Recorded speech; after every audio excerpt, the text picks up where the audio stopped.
Assalamualaikum warahmatullahi wabarakatuh. Perkenalkan, nama saya Abdul Pagi. Di sini saya akan mempresentasikan laporan praktik lapang tentang manajemen toko trubus, usaha budidaya, dan pemasaran tanaman buah dalam pot di Kecamatan Sumbersari, Kabupaten Jember. Untuk latar belakangnya sendiri, karena telah banyak kemajuan teknologi yang membuat informasi dapat tersebar dengan cepat. Begitu pula dengan teknologi dan informasi pada bidang pertanian. Tanaman buah-buahan dalam pot merupakan suatu upaya untuk menentukan wadah tanam dengan media tumbuh yang harus sesuai dan cukup nutrisi untuk tanaman buah yang dikembangkan dan dapat tumbuh serta berbuah nantinya.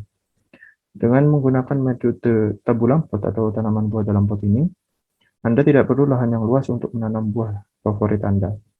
Metode tabulam pot sendiri sebenarnya sudah digunakan sejak tahun 1970 dan kemudian telah dikembangkan hingga saat ini. Untuk rumusan masalahnya ada dua, yaitu mengenai bagaimana kegiatan on-farm yang ada di toko Trubus cabang Jember dan bagaimana kegiatan off-farm yang ada di toko Trubus cabang Jember. Gambaran umum off-farm dan on-farm toko Trubus. Jadi toko Trubus ini sudah berdiri sejak tahun 1983 dengan membuka toko pertama yang ada di Jalan Gunung Sahari 3 menuju Jakarta Pusat, yang di sana lebih dikenal dengan nama Toko Trubus Sahari. Hingga saat ini Toko Trubus telah membuka 24 toko cabang yang telah tersebar di Indonesia, khususnya di Pulau Jawa. Kegiatan yang dilakukan di toko tersebut mulai dari perawatan, penjualan, hingga ada kegiatan pembibitan juga yang dilakukan oleh toko yang lebih dilakukan oleh perusahaan pusat yang ada di Depok. Untuk produk yang dijual yaitu berupa tanaman buah, pupuk, pestisida, dan peralatan pertanian. Tanaman buah yang dijual seperti alpukat, jambu, jeruk, lengkeng, mangga, durian, dan lainnya. Ini mengenai hasil dan pembahasannya tentang kegiatan on-farm. Yang pertama ada perencanaan. Jadi Toko Trubus memiliki visi untuk menjadi perusahaan agribisnis yang diakui dalam pemasaran produk dan jasa berkualitas tinggi. Untuk melaksanakan visinya tersebut, ada beberapa misi. Di sini saya mengambil dua misi, yaitu untuk pertama, memperluas akses bagi konsumen untuk mendapat produk dan jasa yang dapat meningkatkan nilai tambah serta manfaat dari hobi dan kegiatan bisnis bidang pertanian. Yang kedua, yaitu memproduksi dan menjalankan fungsi retail serta menjadi distributor produk dan sarana pertanian. Dalam menjalankan perencanaan itu tentu ada pengorganisasian yang dibutuhkan. Jadi pengorganisasian dari Toko Trubus secara umumnya itu ada direktur utama, kemudian ada HRD, manajer keuangan, manajer pemasaran, manajer pengadaan, koordinator toko, kepala toko, dan juga staf.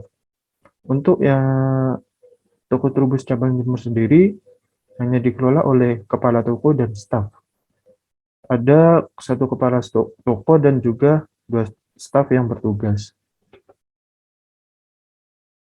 Untuk pelaksanaannya sendiri, Toko Trubus ini telah menetapkan strategi pemasaran dalam hal segmentasi targeting dan penetapan posisi pasar sebagai penyedia produk pertanian. Untuk cabangnya sendiri, ini biasanya memiliki target penjualan yang kurang lebih sekitar 150 juta hingga 400 juta per bulannya. Untuk pengawasannya, dari toko itu telah melakukan dengan adanya CCTV dan juga pengecekan berkala di setiap minggunya.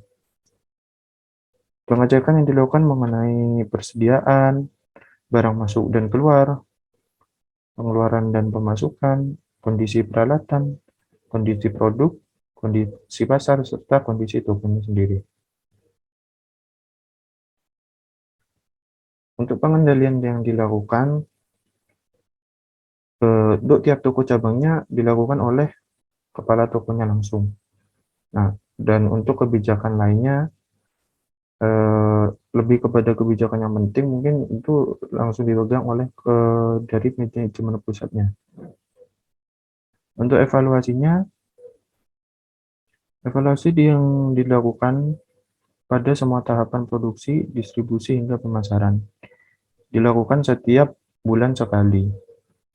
Untuk evaluasi juga didapatkan analisis kelayakan agribisnis dari RC rasio dengan hasil 10,6, yang berarti usaha toko terubus ini sudah layak karena hasil RC rasio lebih dari 1. Untuk EOQ didapatkan 200 unit dan ROP-nya ada 117 unit. Kemudian untuk kegiatan on-farm-nya sendiri, publikasi yang dilakukan oleh toko terubus ini sudah menggunakan media sosial seperti Instagram, Facebook, serta website. Untuk pemasarannya dilakukan secara langsung atau offline melalui toko terubusnya dan juga menggunakan website untuk penjualan secara online. Website ini dikelola dari toko pusatnya langsung. Kemudian untuk harga-harga tanaman buah itu berkisar dari 600 hingga 2 juta rupiah. Dan untuk perlengkapan pertanian yang lainnya itu bisa dari 17.000 hingga 400.000 rupiah. Jadi saluran pemasarannya sendiri secara langsung atau offline-nya dapat dilihat secara singkat, yaitu dari toko pusat langsung didistribusikan ke toko cabang. Kemudian toko cabang langsung menjual kepada konsumen. Jadi kesimpulan yang kita dapat adalah untuk kegiatan on-farm yang dilakukan oleh toko terubus dilakukan oleh perusahaan pusat yang ada di Depok. Sedangkan kegiatan on-farm-nya yang dimulai dari promosi, menggunakan media online, terus juga penjualan serta pemasarannya ini dilakukan oleh toko terubusnya yang jadi cabang-cabangnya itu. Dan ada saran bagi pengusaha sendiri untuk toko terubus mungkin sebaiknya bisa melakukan promosi secara langsung, baik dari pusat maupun dari tokonya. Kemudian untuk masyarakat diharapkan itu bisa memenuhi kebutuhan tanaman, selain dengan tanaman hias juga tanaman buah dalam pot yang hemat tempat, sehingga nutrisi untuk keluarga itu dapat terpenuhi. Untuk pemerintah sendiri sebaiknya diharapkan untuk memperhatikan dan mengembangkan usaha pertanian, khususnya adalah untuk tanaman buah dalam pot, karena memang kita nih negara berkembang yang nantinya lahan pertaniannya kemungkinan akan semakin sempit, maka dengan adanya tanaman buah dalam pot ini kita dapat memenuhi kebutuhan gizi dan oksigen dalam rumah maupun sekitarnya tanpa membutuhkan banyak tempat gitu. Mungkin sekian dari saya. Terima kasih. Wassalamualaikum warahmatullahi wabarakatuh.